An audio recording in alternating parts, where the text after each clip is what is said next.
নমস্কার, আমি সীতারাম। আজকের আমরা দুটি স্টকের কথা বলবো, যেই দুটি স্টক বর্তমানে নিফটির মধ্যে সবচেয়ে বেশি অবদান রাখে। যেই দুটি স্টক, সেই দুটি স্টক এবং বেশ কারেক্টেড জায়গায় আছে একটু, এবং মার্কেটে যে র্যালি রয়েছে সেই র্যালির সঙ্গে এই দুটি স্টকই বাড়ার খুব ভালো একটা সম্ভাবনা রয়েছে। এবং আমরা যদি দেখি ফেব্রুয়ারি 29-এর রিপোর্ট অনুযায়ী, মানে লাস্ট নিফটি ফিফটিতে যে ওয়েটেজ থাকে, মানে নিফটি ফিফটি 50টা কোম্পানির ওয়েটেজ বোঝায়, মানে 50টা কোম্পানি কিভাবে কাজ করলো না করলো, কত অ্যাভারেজ গেল, সেই সূচকটাকেই নিফটি ফিফটি বোঝায়। সেই সূচক ওঠানামার মাধ্যমে আমরা বুঝতে পারি যে কেমন গেছে। এবং এই 50টা কোম্পানির মধ্যে 10-20-20%-এর থেকেও বেশি যে ওয়েটেজ রাখে যে দুটি স্টক, সেই দুটি স্টকের ব্যাপারেই আমরা আজকের কথা বলবো। সেটি হচ্ছে 1 নম্বরে এইচডিএফসি ব্যাঙ্ক, 2 নম্বরে হচ্ছে রিলায়েন্স ইন্ডাস্ট্রিজ। এবং টোটাল ইন্ডিয়ান শেয়ার মার্কেটে এই দুটি স্টকের থেকে ভালো কোনো স্টক নেই। এবং সেই ডাটাটাও আমি দেখিয়ে দিলাম, এটা এনএসসি সাইটে। এবারে আমি চলে যাব রিলায়েন্স ইন্ডাস্ট্রি। রিলায়েন্স ইন্ডাস্ট্রি এখন বর্তমানে আজকের ক্লোজিং প্রাইস হচ্ছে 2901 টাকা, এবং এটা কতদূর যাওয়ার সম্ভাবনা রয়েছে। মার্কেট একটু কারেকশান নিয়েছে। রিলায়েন্স যেহেতু 10% ওয়েটেজ রাখে, তাই জন্য মার্কেট কারেকশানের সাথে এই স্টকটিও কারেকশান হয়েছে। এবার আমরা যদি একটু স্কেল দিয়ে দেখি, অলমোস্ট টপ থেকে মার্কেট কারেক্টেড হয়েছে 6.5% মতো। তাহলে এই 6.5% মতো কারেক্টেড হয়েছে অলমোস্ট আমাদের 8 থেকে 10টা ট্রেডিং সেশনের মধ্যেই। সুতরাং আগামী দিনে মার্কেট কারেক্টেড তো হয়েছে, আগামী দিনে মার্কেট কামব্যাক করলে এই স্টকটি আপনাকে, এবং সবচেয়ে ভালো স্টক, আপনার ক্যাপিটাল সবচেয়ে সেফ থাকবে এই জায়গাতে। এর থেকে ভালো কোনো স্টক ইন্ডিয়ান শেয়ার মার্কেটে নেই। সুতরাং এই 6-7% যে কারেক্টেড হয়েছে, এবং এই 6-7% আপনি আবারও গেন করতে পারেন মার্কেট ট্রেন্ডিংয়ে ফিরে এলে কিছুদিনের মধ্যে। সুতরাং এই স্টকটি কেনার এখন আমার মনে হয় সবচেয়ে ভালো সময়, এবং স্টকটি বেশ একটা সুন্দর সাপোর্ট জোনের কাছে রয়েছে, যেখানে বায়ারদের কনফার্মেশন পাচ্ছি আমরা, ধীরে ধীরে বায়াররা আসছে। এবং এই স্টকটির যদি আমরা ফান্ডামেন্টালও একটু যদি দেখে নিই, স্টকটি খুব ভালো পারফরমেন্স করছে এবং লাস্ট কয়েক বছর ধরে করে আসছে। ব্লু চিপ স্টকগুলোর মধ্যে one of the strongest stock এটি।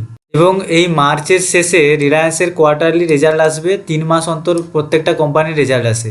রিলায়েন্স ইন্ডাস্ট্রি যদি কোয়ার্টারলি রেজাল্ট এই মার্চের শেষে পজিটিভ চলে আসে, ভালো চলে আসে আগের কোয়ার্টারের থেকে, তাহলে আপনি আরামসে 10% গেন খুব শর্ট টার্মের মধ্যেই আশা করতে পারেন রিলায়েন্স ইন্ডাস্ট্রির মতো স্টকে। এত ভালো, এত স্ট্রং স্টকের উপরেও আপনি এত ভালো রিটার্ন আশা করতেই পারেন।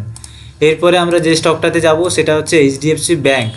এইচডিএফসি ব্যাঙ্ক মাঝখানে একটু নিউজের জন্য হঠাৎ করে পড়ে গেছিল, কিন্তু আমরা যদি আবার ওই ডাটাতে ফিরে যাই, এনএসসি ডাটাতে আমরা দেখতে পাচ্ছি যে এইচডিএফসি ব্যাঙ্কের ওয়েটেজ 10.97%। মার্কেটে রিলায়েন্সের থেকেও বেশি পার্সেন্টেজ যে ওয়েটেজ দেয় সেটা হচ্ছে এইচডিএফসি ব্যাঙ্ক। এবং এই এইচডিএফসি ব্যাঙ্কও বেশ কিছুদিন আগে বেশ কারেক্টেড জায়গাতে রয়েছে। আমরা যদি একটু উইকলি টাইম ফ্রেমে চলে যাই, তাহলে আমরা কি দেখতে পাবো যে একদম টপ থেকে আগামী গত 1 মাসের মধ্যে, 2-3 মাসের মধ্যে স্টকটি টপ থেকে 21%, মানে 20% প্লাস আমাদের কারেক্টেড হয়েছে। এবং স্টকটি বর্তমানে একটা ডিমান্ড জোনের কাছেও রয়েছে, যেখানে বাইং প্রেসারও আমরা দেখতে পাচ্ছি। সামনে কিছুদিনের মধ্যে এই 20% যে স্টকটা ডিক্লাইন হয়েছে, 20% ভ্যালু। সুতরাং এবং এটা ফান্ডামেন্টালিও খুব সুন্দর একটা স্ট্রং স্টক, এবং one of the strong stock blue chip স্টকগুলোর মধ্যেও। এবং মার্কেটে সবচেয়ে ভালো যেটা, যদি আমরা এনএসসি ডাটা হিসাবে ধরি, সবচেয়ে ভালো যে ওয়েটেজ দিচ্ছে, সবচেয়ে বেশি যেটার উপরে ভরসা করে মানুষরা আছে, সেটা হচ্ছে এইচডিএফসি ব্যাঙ্ক। সুতরাং কারেক্ট হয়েছে নিউজের জন্য। আপনি যদি এই সময় স্টকটা নেন, তাহলে বর্তমান ক্লোজিং প্রাইস হচ্ছে 1445 টাকা। এই সময় যদি স্টকটা নেন, একটা ভালো গ্রোথ, 20% যে জায়গায় কারেক্টেড হয়েছে, এবং এর থেকেও বেশি আপনি রিটার্ন আশা করতে পারেন একটা শর্ট টার্মের মধ্যে।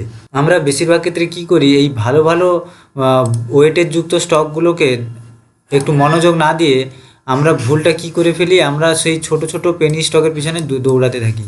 1 টাকা, 2 টাকা, 10 টাকা, 12 টাকা স্টক হলে, 100-200 টাকা স্টক হলে আপনার মনে হয় যে স্টকটা মনে হয় বেড়ে অনেকটা, একটু 100-150 পর্যন্ত গেলে আমার টাকাটা অনেক বেড়ে যাবে। অ্যাকচুয়ালি সেটা নয়। আপনি 20,000 টাকা ওখানে ইনভেস্ট করলে যা পার্সেন্টেজ পেতেন, 20,000 টাকা আপনি যদি এখানেও ইনভেস্ট করেন, সেম পার্সেন্টেজই আপনি পাবেন।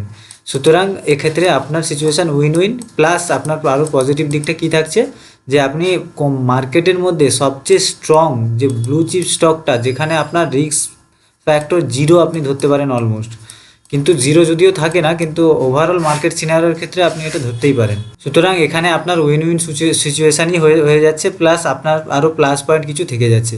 আপনারা চেষ্টা করবেন এই রকম স্টকগুলোর উপরেই বেশিরভাগ নজর দেওয়ার চেষ্টা করার।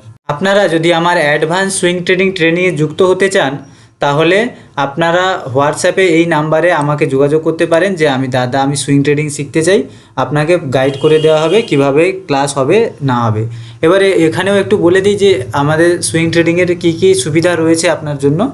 সেটা হচ্ছে 8 দিনের অনলাইন লাইভ ক্লাস হবে, লাইভ জুম মিটিংয়ের মাধ্যমে অথবা গুগল মিটের মাধ্যমে অনলাইন আপনার ক্লাস নেওয়া হবে। 1 to 1 আমি থাকবো ক্লাসে।